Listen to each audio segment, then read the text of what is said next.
ये वीडियो बच्चों के लिए, खासकर स्टूडेंट्स के लिए, उनको लगे कि डी सर की क्लास में बैठे थे और क्लास में बैठ के सुना था।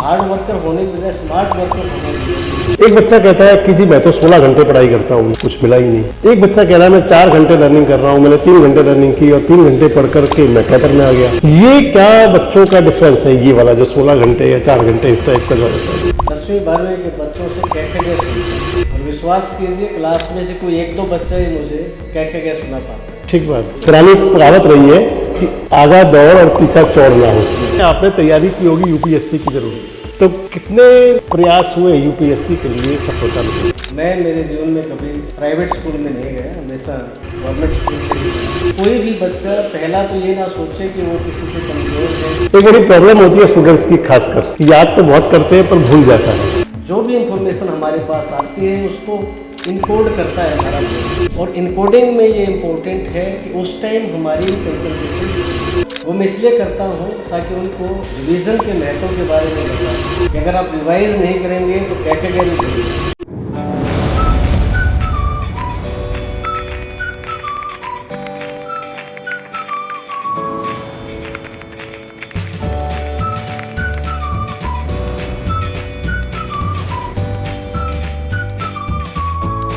नमस्कार, बहुत स्वागत है आप सभी का देश रोजाना पर। एक सक्सेस स्टोरी आपके साथ कई बार जुड़ते रहे हैं हम, और आप हमेशा सुनते रहे एक बात को, एक डायलॉग आप सुनते होंगे कि सफलता जो है आपके कदम चूमेगी अगर आप सफलता के रास्ते पर बढ़ने की कोशिश करेंगे। उससे बढ़ के आगे अगर आप देखें तो आपने कई बार एक डायलॉग और सुना होगा कि हौसलों से उड़ान होती है। अगर आपके हौसले बुलंद हों, शेर व शायरी आप बहुत सुनते होंगे, लेकिन अगर आप बुलंद हौसले के साथ चलेंगे तो सफलता एक दिन आपके कदम चूमेगी। एक ऐसी शख्सियत के साथ आपको हम मिलवाएंगे आज, और साथ साथ आपको बता दूं कि ये केवल एक सक्सेस स्टोरी नहीं बल्कि सक्सेस का मार्ग है, रास्ता है कि आखिर आप सफल कैसे होंगे अपने जीवन में। आज जिनको आपसे मिलवा रहा हूं वो पलवल जिले के डीसी हैं। डीसी साहब, आपका स्वागत है। नमस्कार।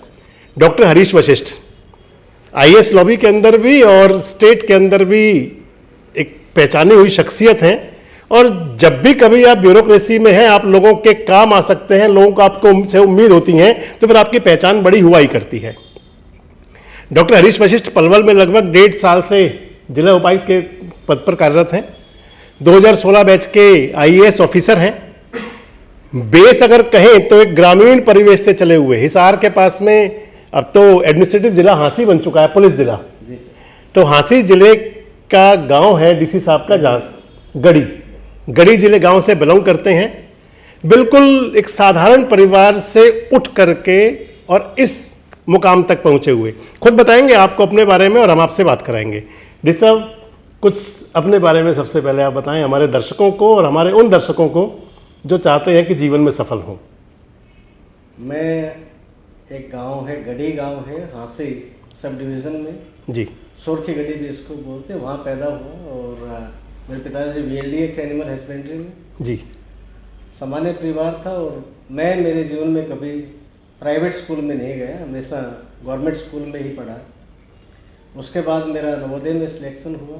जी फिर मैं वेटरनरी सर्जन लगा हरियाणा गवर्नमेंट में, और उसके बाद लगातार तैयारी करते करते आईएएस में सिलेक्शन हुआ, और मेरा जो बैच है वो 2016 बैच है। अभी डॉक्टर साहब आपने कहा कि कभी प्राइवेट स्कूल में नहीं गए थे। जी सरकारी स्कूल से आपकी प्राइमरी शिक्षा थी, और उसके बाद नवोदय विद्यालय से आपने शिक्षा ली, तो वो भी सरकारी विद्यालय है, नवोदय भी। एक हमारे मन में एक वहम हुआ करता है, खासकर हमारे जो स्टूडेंट्स हैं उनके मन में ज़रूर होता है कि अगर किसी बड़े स्कूल से पढ़ेंगे जिसका बड़ा इंफ्रास्ट्रक्चर होगा, तो उनके लिए उदाहरण है डीसी साहब, आप देख सकते हैं कि आप साधारण से साधारण स्कूल से निकल करके बस आप अपने स्किल को निखारें और आगे बढ़ सकते हैं। तो डी साहब, प्राइमरी एजुकेशन हुई गांव से, जी सीनियर सेकेंडरी तक शायद हांसी हिसार में ही रहा होगा, नवोदय से हुई वो, और उसके बाद में आपने तैयारी की होगी यूपीएससी की जरूर। तो कितने प्रयास हुए यूपीएससी के लिए, सफलता मिली जब? मेरे को काफ़ी टाइम लगा। मैंने 4 बार यूपीएससी का एग्ज़ाम लिखा, 1 बार इंटरव्यू दिया, जी 3 बार एचएस का इंटरव्यू दिया। जी तो लगातार कोशिश करते रहे और अंततः अपना जो एम था वो प्राप्त किया। मतलब एक ख्वाब था कि यूपीएससी क्लियर करना है, क्रैक करना है, आईएएस बनना है। समय तो लगा, वो हुआ। बिल्कुल। मैं मानता हूं कि हम जो भी सोचते हैं वो होता है। जी, डी साहब का ये आप जो कहानी थी कि उस राजा की जो कई प्रयास बाद भी सफल नहीं हुआ, तो आप अपने प्रयास निरंतर जारी रखिए, सफलता आपके कदम जरूर चूमेगी एक दिन। डी साहब सीधे सीधे आते हैं, क्योंकि जिस डिग्निटी पर आप हैं, यहाँ से एक बच्चों को जो हमारा फ्यूचर है उनको एक नसीहत मिलती है, सीख मिलती है। अभी आपने बताया कि प्राइमरी एजुकेशन आपकी गवर्नमेंट स्कूल से रही और जो सीनियर सेकेंडरी एजुकेशन रही वो नवोदय स्कूल से, वो भी गवर्नमेंट का ही एक पार्ट है, सरकारी स्कूलों का। एक जब हम पढ़ाई करने बच्चा जाता है, मान लीजिए नर्सरी से शुरू हुआ, और हमारी जो अगर आप देखें तो पढ़ने का, हालांकि अभी न्यू एजुकेशन पॉलिसी जो गवर्नमेंट लाई है अभी उस पर काफ़ी कुछ अमेंडमेंट होना बाकी है, कुछ तो प्रोसेस में आ चुका है पर कुछ होना उसमें और भी बाकी है। हम जब एजुकेशन की बात करते हैं तो आज भी एक प्रकार से कह दें कि लकीर के फ़कीर बने हुए हैं। स्कूल के अंदर जाना है तो जा करके किताब है रटी रटाई, जो पुराना चला आ रहा है फलसफा। एक समय दौर वो भी था कि जब टीचर्स बच्चों को पढ़ाते हुए, उनके दो मेथड थे, एक कहा करते थे कि गाने गाने में कविता सुनाते हुए पढ़ाई कराते थे, और एक वो किताब में सीधा कैसे कबूतरी है, कैसे कविता नहीं लिखेंगे वो। तो क्या शिक्षा का आगे चल करके और स्टूडेंट्स क्या करें उसके लिए? एक बड़ा सवाल बच्चों के दिमाग में रहता है कि हर कोई उनको बताता है कि ये याद करो, ये याद करो, ये पढ़ो, ये पढ़ो जी, लेकिन कोई भी उन्हें ये नहीं बताता कि पढ़ने का सही तरीका क्या है। हमारा दिमाग चीज़ों को किस प्रकार याद रखता है और किस प्रकार हम हमारी टेम्परेरी मेमोरी से परमानेंट मेमोरी में चीज़ों को ले जा सकते हैं। जी, तो मेरा ये मानना है कि हमें सबसे पहले बच्चों को हमारे ब्रेन की प्रोसेसिंग के बारे में बताना चाहिए जी, कि हमारा दिमाग किस प्रकार चीज़ों को याद करता है। जब वो हमारे मेंटल बिहेवियर को समझ जाएंगे तो उनके लिए याद करना बड़ा आसान हो जाएगा, और उनके दिमाग में कई बार जो डाउट आते हैं कि क्या मैं किसी से पीछे तो नहीं हूँ, क्या मेरा पढ़ने का तरीका सही है या नहीं है, वो सारे डाउट भी खत्म हो जाएंगे। जी, अभी आपने कहा कि हमें याद रह जाएगा। एक बड़ी प्रॉब्लम होती है स्टूडेंट्स की, खासकर कि याद तो बहुत करते हैं पर भूल जाता है। जी, इसके लिए हमें हमारे दिमाग के सिस्टम को समझना होगा। हम जो भी पढ़ते हैं, देखते हैं, उसका 70% हम उसी दिन भूल जाते हैं, और एक हफ्ते बाद उसका 80% तक हम भूल जाते हैं जी, और 3 महीने बाद तो मेमोरी बिल्कुल ख़त्म हो जाती है। कई बार बच्चे खुद देखते होंगे कि उन्होंने जो अपने हाथ से नोट्स बनाए हैं वो भी उनको पढ़ के ये लगता है मैंने ये कब लिख दिया, मैंने तो ये कभी नहीं पढ़ा। तो ये दिमाग, हमारे दिमाग का एक नेचुरल प्रोसेस है भूलना, और भूलना बहुत ज़रूरी भी है। जी, भूलना इसलिए ज़रूरी है कि हम सबके जीवन में बहुत सी ऐसी चीज़ें होती हैं जो अगर हमें हमेशा याद रहेंगी तो हम जी नहीं पाएंगे। जी, भूलना इसलिए भी ज़रूरी है कि हमें ये आगे याद करने में मदद करता है, और जो बिना मतलब की जो अनइम्पोर्टेंट चीज़ें हैं उनसे दिमाग को रिक्त करता है। मतलब हम ध्यान रखें कि अननेसेसरी जो बातें हैं उनको भूल जाएं, और जो ज़रूरी है हमारी स्टडी को लेकर के, हमारी लाइफ को लेकर के, उन सबको याद रखें तो सक्सेस की तरफ हमारे स्टेप बढ़ते ही जाएंगे। जिसमें एक चीज़ और हुआ करती है, हम बड़ा पुराने सुनते आए हैं कि जो घर है सबसे पहली पाठशाला है। पेरेंट्स है, माँ जो है या पिता, पहले माँ को ही कहा जाता है कि सबसे पहली गुरु है। स्कूल, घर से हम स्कूल जाते हैं, स्कूल में हमें शिक्षक मिलते हैं। कई बार बच्चा क्या करना चाह रहा है, बच्चे का दिमाग किस साइड है, बच्चे ने क्या करना है, उसको पेरेंट्स समझ नहीं पाते, या उसको जैसे कह देंगे हमारा बच्चा तो एवरेज है, हमारा बच्चा तो सो है, ये तो कर नहीं पा रहा। तो इसके लिए पेरेंट्स को और फिर टीचर्स को, हर बच्चा बराबर है। एक चीज़ समझने की जरूरत है जी, हमारे ब्रेन में 86 बिलियन न्यूरॉन्स हैं और ट्रिलियंस ऑफ साइनेप्सेस हैं जी, यानी जितने आसमान में तारे हैं उतने ही पॉसिबल कॉम्बिनेशंस हमारे ब्रेन में हैं जो हमें चीज़ों को याद करने में मदद करते हैं। हमारा दिमाग बहुत ही विचित्र है। यह हमारी बॉडी वेट का 1.5% है जी, लेकिन ये हमारे शरीर का 20% एनर्जी यूज करता है। इतना इम्पोर्टेंट ऑर्गन है तो कोई भी बच्चा पहला तो ये ना सोचे कि वो किसी से कमजोर है या उसकी याददाश्त कमजोर है। अभी मैंने बताया कि भूलना स्वाभाविक है जी, लेकिन उसका दूसरा भी है कि अगर आपने आज जो पढ़ा और आज ही आपने उसको रिवाइज किया तो आपकी रिटेंशन 80% तक रहेगी, 80% तक चीज़ें आपको याद रहेंगी। 3 दिन बाद एक रिवीजन अगर आप उसको और दे देंगे तो वो 90% तक याद रहेगा। 1 हफ्ते बाद एक रिवीजन और दे देंगे तो 98% तक याद रहेगा। और 1 महीने और 3 महीने के अंतराल में अगर आप एक रिवीजन और दे देंगे तो वो आपकी परमानेंट मेमोरी में चला जाएगा, क्योंकि जो भी इंफॉर्मेशन हमारे पास आती है उसको इनकोड करता है हमारा ब्रेन जी। और इनकोडिंग में ये इम्पोर्टेंट है कि उस टाइम हमारी कंसंट्रेशन कितनी है। अगर आप पूरी कंसंट्रेशन के साथ काम कर रहे हैं और आपके सभी सेंसेस उसमें इन्वॉल्व हैं, आपका देखना, आपका सुनना, आपकी स्मेल, ये सब चीज़ें अगर उसमें इन्वॉल्व हैं तो वो हमेशा याददाश्त बहुत लंबी होगी। और फ्रिक्वेंट रिवीजन का बहुत महत्व है।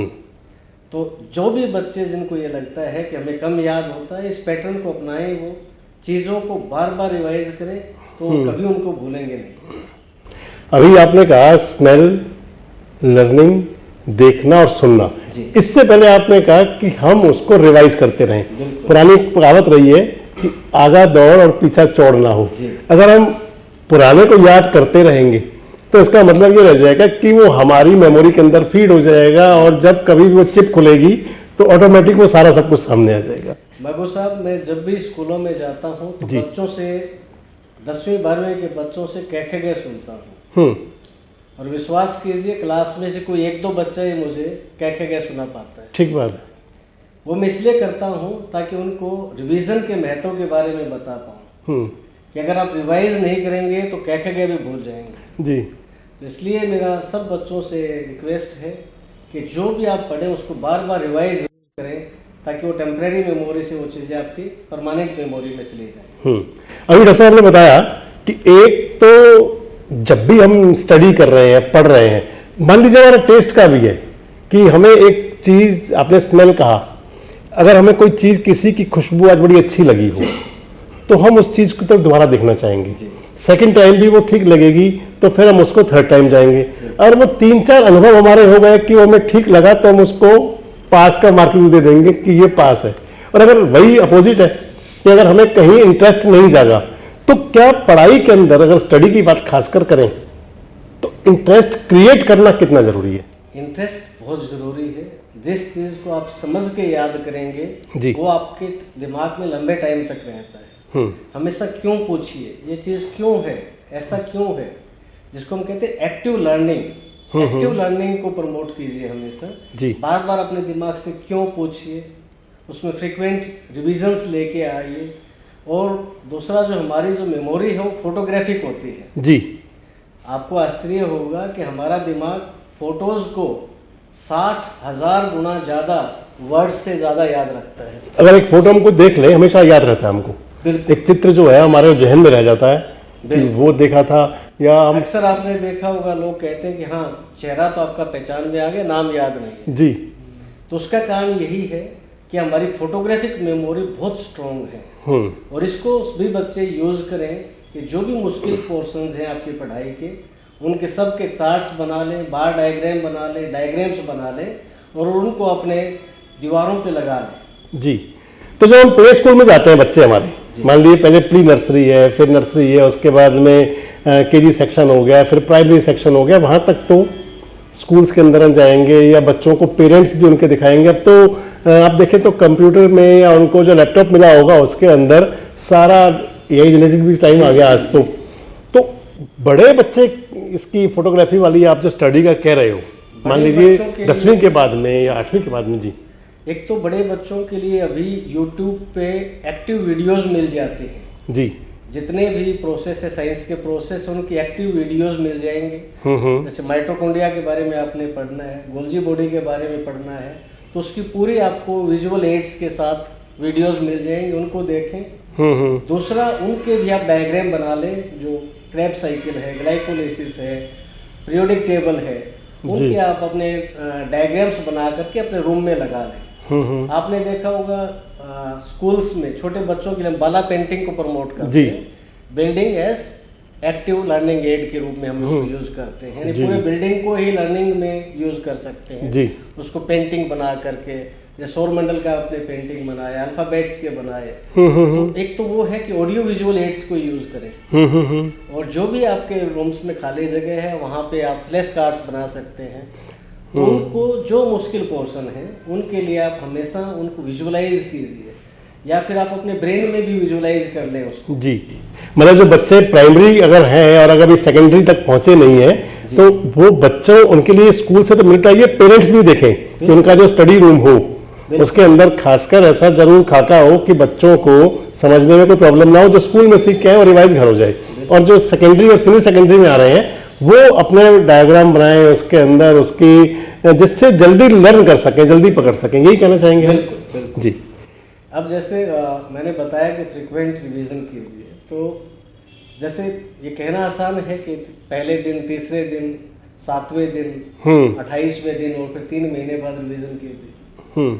इसके लिए जो मेथड यूज करता था, मैं क्या करता था कि सभी लेक्चर्स को अपने ही आवाज में रिकॉर्ड कर लेता था जी, और उन लेक्चर्स को फिर जो जब हम नॉन प्रोडक्टिव काम कर रहे होते हैं, जैसे सेव बना रहे हैं या वॉक कर रहे हैं, उसमें आप उन लेक्चर्स को रिवाइज कर लें। सोने से पहले आप उस लेक्चर को ऑन करके सो जाएं, और आपको ताजुब होगा कि सोने के भी 20-25 मिनट तक हमारा दिमाग काम करता है। जब हम पढ़ते थे तो टीचर्स कहते थे कि बोल बोल कर पढ़ो। बिल्कुल बिल्कुल। तो वही बात है कि अब बोल बोल कर आपने रिकॉर्ड कर लिया और उसको फिर रिवाइज कर लिया, दोबारा भी सुन लेंगे। सेंटर्स हैं जो सरकारी गहराई है वही बार बार हिट होंगे जी, तो वो चीजें आपके दिमाग में परमानेंटली चली जाएंगी।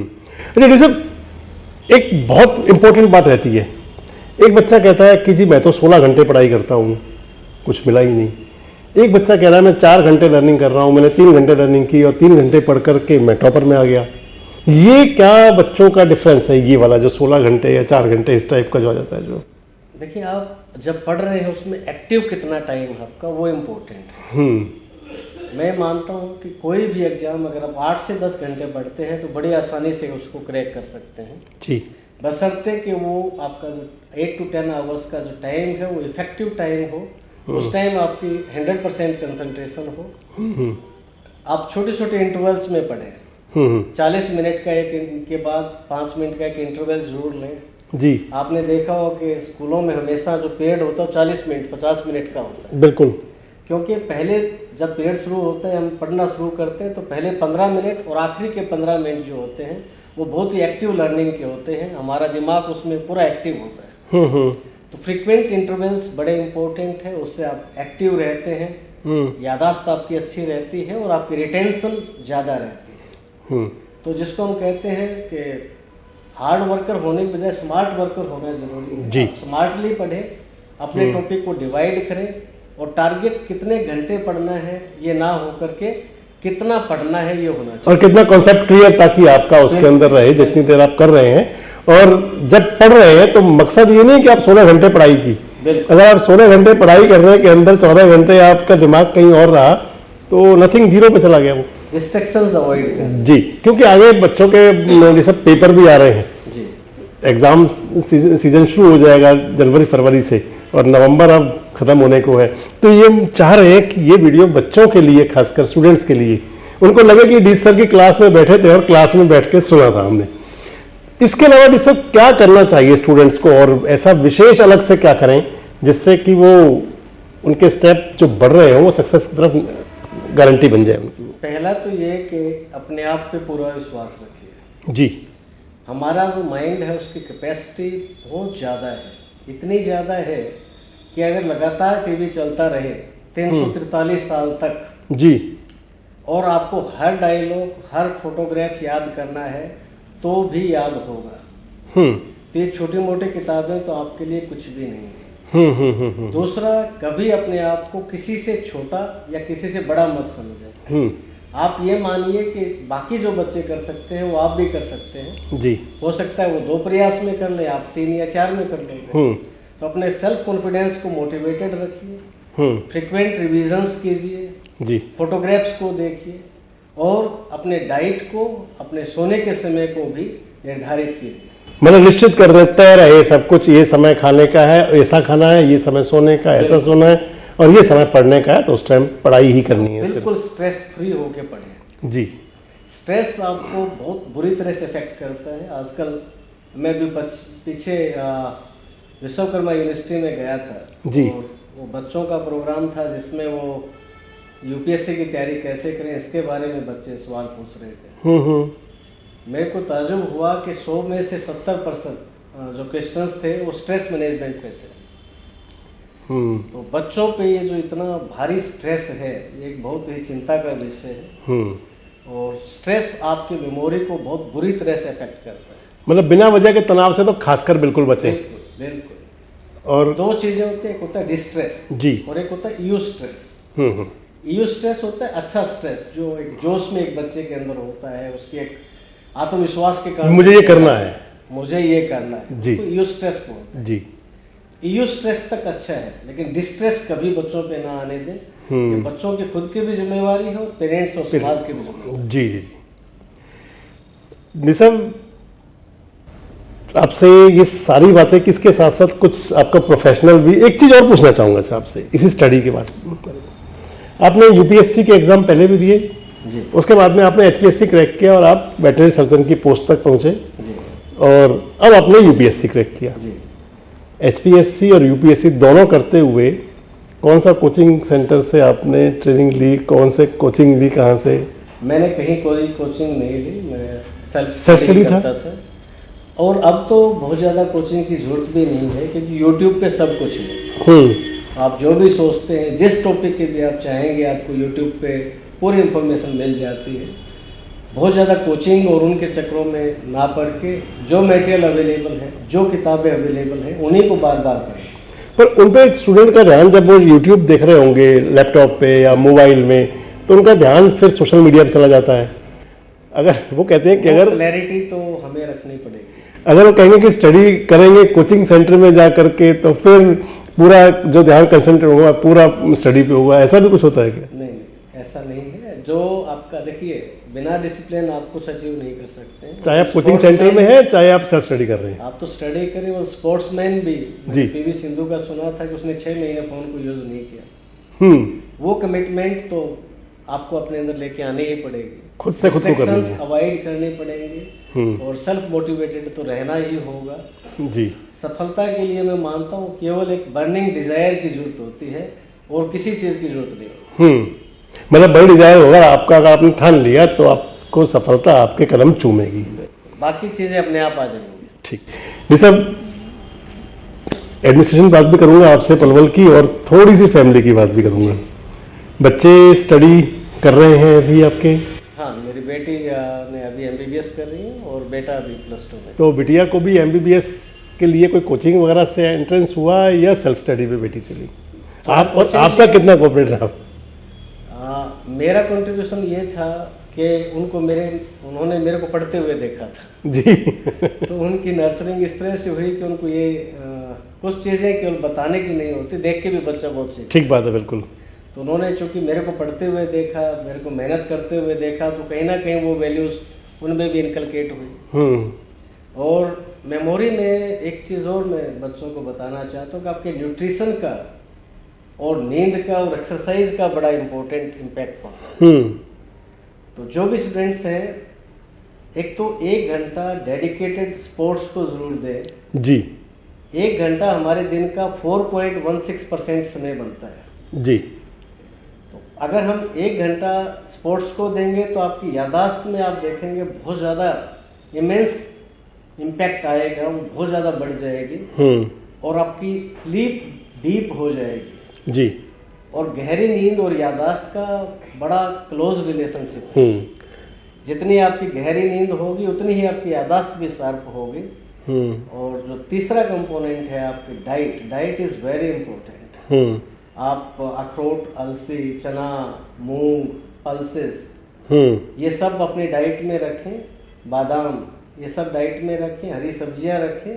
और जहाँ तक हो सके जो प्रोसेस्ड फूड है, जो हाई कैलोरीफिक डाइट का जो फूड है, उसको अवॉइड करें। जी, ताकि आपकी जो मेमोरी है वो बहुत अच्छी रहे और जो भी आपने सपना देखा है वो आप अपना पूरा कर सकें। यानी कि अच्छे शरीर के अंदर अच्छे दिमाग का विकास होता है, तो अगर अच्छा हम डाइट लेंगे, शरीर अच्छा होगा, तो ऑटोमेटिक दिमाग भी अच्छा बनेगा और हम अपने कॉन्सेप्ट सब क्लियर करते चले जाएंगे। चलिए, जैसे पलवल आपको लिए हुए, पलवल में आपको एज ए डीसी, मुझे लगता है पलवल ही आपकी पहली डीसी आपकी है, लगभग 1.5 साल होने को जा रहा है। जी, कैसा लगता है पलवल? जब आए थे तो पलवल कैसा था, और आज पलवल में आपने क्या क्या चेंज देखा है, क्या क्या चेंज आपको लगता है आगे और होंगे? अभी मैं पलवल पहली बार तभी आया जब मैं एज डिप्टी कमिश्नर आया था जी, और यहाँ के लोग बहुत अच्छे हैं, यहाँ की संस्कृति बहुत ही अच्छी है, ब्रिज की संस्कृति का ये एरिया है और एक तरह से हरियाणा को वो जिला है जो संस्कृति के एंगल से, बोली की जो मिठास है यहाँ की उसके एंगल से और लोगों की सादगी के एंगल से ये शायद हरियाणा का सबसे अच्छा और सबसे अलग जिला में इसे कहूँगा जी। 1.5 साल का समय बहुत अच्छा रहा यहाँ पे जी। 3 इलेक्शंस हमने यहाँ करवाए जो बड़ी शांतिपूर्वक हुए और डेवलपमेंट के लिए हर रोज कुछ ना कुछ नया हो रहा है और हमें इस बात की बड़ी खुशी है कि इसमें हम अपना कंट्रीब्यूट कर पा रहे हैं। इस 1.5 साल में कोई चैलेंजिंग पलवल के अंदर कोई आपको लगा हो कि ये चैलेंज था? बड़े बड़े इवेंट हुए, अभी हाल ही में यात्रा चली, ऐसा मेरे को कभी किसी कार्य में कोई प्रॉब्लम आई नहीं, कोई चैलेंजिंग नहीं, और परमात्मा की कृपा से सब बड़ा ही स्मूथ हुआ। चाहे इलेक्शन हुए, 3 तरह के इलेक्शन हुए, उनमें भी कोई दिक्कत नहीं आई और दिल्ली एडमिनिस्ट्रेशन भी काफ़ी अच्छा है। यहाँ के लोग बहुत अच्छे हैं, बहुत मीठा बोलते हैं और जिस तरह से अभी हाल के दिनों में जो डेवलपमेंट यहाँ हो रही है, कनेक्टिविटी के मामले में पलवल बेस्ट कनेक्टेड है। यहाँ से आप देखिए हम 50 मिनट में नोएडा, गुड़गांव जा सकते हैं, 1 घंटे में दिल्ली जा सकते हैं और कुछ बड़े प्रोजेक्ट्स माननीय मंत्री जी ने यहाँ अभी शुरू किए हैं। बहरौला में हम इंटरनेशनल खेल स्टेडियम के लिए सीएम साहब की घोषणा हो चुकी है, उस पर कार्य चल रहा है। या पेलक में मेडिकल कॉलेज है जी और उसका पे कार्य चल रहा है, तो काफ़ी डेवलपमेंट्स के कार्य हैं। पलवल का फ्यूचर ब्राइट है, मतलब बहुत ब्राइट है। ये जिसको कहते हैं हर एरिया का एक समय आता है, पलवल का समय है। ठीक बात। केवल पलवल में ही जमीन खाली है, इंडस्ट्रीज हैं वो भी यहाँ आ रही हैं, कनेक्टिविटी हो ही चुकी है। तो मैं ये मानता हूँ कि अगले 4-5 साल पलवल के डेवलपमेंट में बहुत अच्छे रहेंगे। Rishabh, as a DM Palwal के लोगों के लिए कोई मैसेज, और उसके बाद एज ए डीसी सर जो आपकी क्लास है स्टूडेंट्स के लिए कोई मैसेज? पहला message as a DM Palwal के लोगों के लिए कोई आप देना चाहें? पलवल के लोग वैसे तो बहुत समझदार हैं और बहुत अच्छा कार्य कर रहे हैं। एक चीज में मैं थोड़ा आपसे और कंट्रीब्यूशन चाहता हूं कि हमें पलवल को पोल्यूशन फ्री हम रखें। यहाँ पे पटाखे जलाने का एक ट्रेंड बहुत ज़्यादा है और आप देखिए अभी कितना AQI है, पराली में हम इतना काम कर रहे हैं और काफ़ी किसानों ने पराली जलानी बंद भी कर दी है। तो एक तो मेरा नम्र निवेदन है सभी पलवल वासियों के, पटाखों का उपयोग ना करें, अपनी खुशी जाहिर करने के और बहुत से तरीके हैं, उनको अपनाएं। और बच्चों के लिए मैं यही कहना चाहता हूं कि अपने आप पे पूरा विश्वास रखिए जी। आप किसी से भी किसी भी तरह कम नहीं हैं। अपने पढ़ाई करने के तरीके को केवल आपने थोड़ा बदलना है। जो भी आपको इंस्ट्रूमेंट्स मिलते हैं, चाहे हमने बच्चों को फ्री टैबलेट्स दे रखे हैं सरकारी स्कूल के बच्चों को, या मोबाइल है, इसका आप किसी भी तरह से यूज कर सकते हैं। इसका आप अच्छा उपयोग भी कर सकते हैं, बुरा उपयोग भी कर सकते हैं। इसका अच्छा उपयोग कीजिए, साइंटिफिक लर्निंग मेथड्स को अपनाइए, अपना समय को सही उपयोग कीजिए, सर्वांगीण विकास की तरफ ध्यान दें अपने, और समाज को, देश को रहने के लिए और अच्छी जगह बनाएं। तो डी साहब का संदेश अगर कहें तो पलवल के लोगों के लिए तो बड़ा स्पष्ट, एक कि भैया आतिशबाजी से थोड़ा बचें, अपनी खुशियां जो हैं वो और तरीके से भी साझा कर सकते हैं। और दूसरा, स्टूडेंट्स के लिए एक संदेश कि हर बच्चा खास है, आप भी खास हैं, ध्यान रखें आप खास हैं। तो ये आज डी साहब की एक क्लास भी थी स्टूडेंट्स के लिए, और पलवल के बारे में कुछ अनुभव भी साझा किए। फिर कभी मिलेंगे आपसे किसी और शख्सियत के साथ, किसी और हस्ती के साथ, ऐसी किसी सफल स्टोरी और इसके साथ हम प्रयास करेंगे कि आगे आपको सफल कैसे हों, आपके सफलता कदम कैसे चूमें, इन बातों के साथ। धन्यवाद डी साहब। Thank you very much, thank you. हमारे साथ जुड़े रहने के लिए सब्सक्राइब करें देश रोजाना के YouTube चैनल को और नई वीडियो की नोटिफिकेशन पाने के लिए बेल आइकन जरूर दबाएं। अगर आप ये वीडियो Facebook या Instagram पर देख रहे हैं तो पेज को लाइक और फॉलो जरूर करें और ज्यादा से ज्यादा शेयर करें।